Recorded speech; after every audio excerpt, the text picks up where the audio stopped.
Hello everyone, this is Jim Nix, and in this video I will share my workflow steps for creating a beautiful sunlit landscape.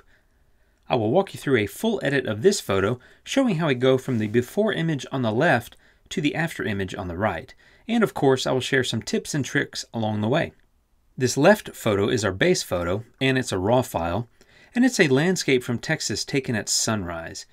You can see the photo has a lot of potential, but it is limited by the dynamic range in this single exposure. The foreground is too dark and the wonderful color in the sky is somewhat lost. Additionally, there is a warm golden glow coming from the rising sun, but it's not very prominent in the original.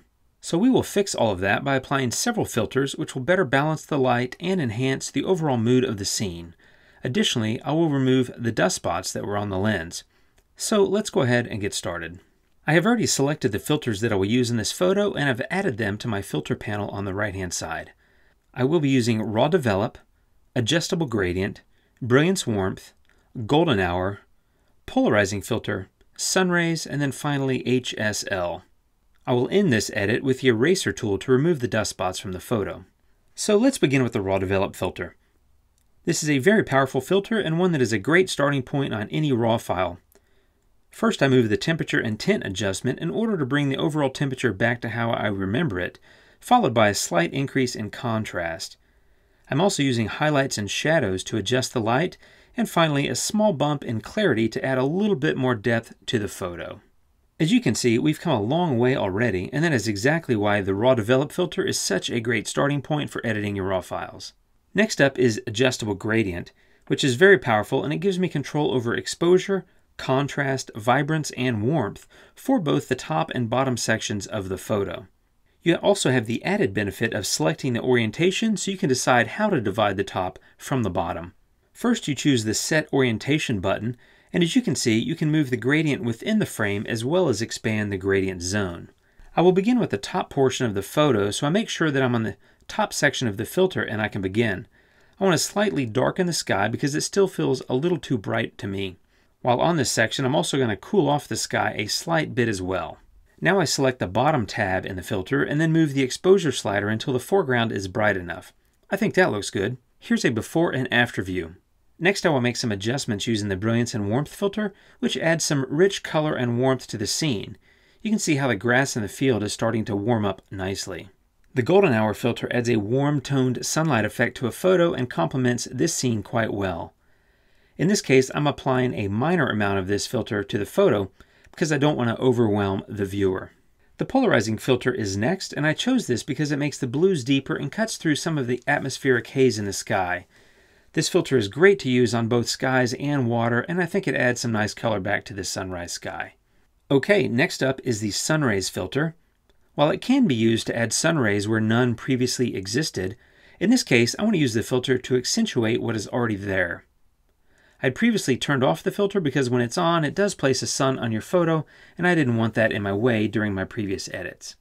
The first thing to do here is to get the sun in the right position, so I click on Place Sun Center and I drag it onto the existing sun, and then click that button again. Now I will move through the various sliders here in order to customize the look of the rising sun. I don't want it to overwhelm the photo, so I'm generally just reducing the intensity of the sun rays in this shot, and then doing the same to the sun itself. I also make a couple of minor adjustments to both penetration and randomize in the bottom section of the sun rays filter. I think that looks really nice. Here's a before and after with the sun rays filter. It's a subtle adjustment, but in my opinion it does enhance the overall look of the photo. Okay, the last filter I'm going to employ on this scene is the HSL filter. In this case, you can see the fence has picked up a slight blue color from my previous edits. That's a quick and easy fix with the HSL filter and a filter mask. First, I reduce the blue saturation, taking it all the way to -100. This completely removes the blue color from the photo, however, that move does affect the entire scene, so this is where a filter mask comes in handy. On the HSL filter, just click on the paintbrush icon and choose Brush. Check to make sure you are on Paint, and then make any brush adjustments that you want to make before you begin. I will use my right bracket key to increase the brush size just a little bit. Then I paint over the bottom portion of the photo. You can check your mask with the eyeball icon, and once you're satisfied, just click on Done. Now that we've made the HSL adjustment with the filter mask, you can see that the blue is gone from the fence, and that just looks much more natural. Now our final step is to remove those little dust spots. This is quick and easy in Luminar using the eraser tool, which is in the drop-down Tools menu at the top of your screen. Just click on Tools and then Erase, and it will launch the eraser tool. There are a few options here, but for simple spot removal, just make sure you are on Add, and then adjust your brush size. Then all you do is click on the spots you want to remove. Each time you click, a red dot will appear. Once you have them all selected, you can click on Erase and they'll be removed. Then you just click on Done to return to the main editing window. And here's a before and after for the entire photo. You can see we've come a really long way in just a few short minutes. It really is that easy in Luminar.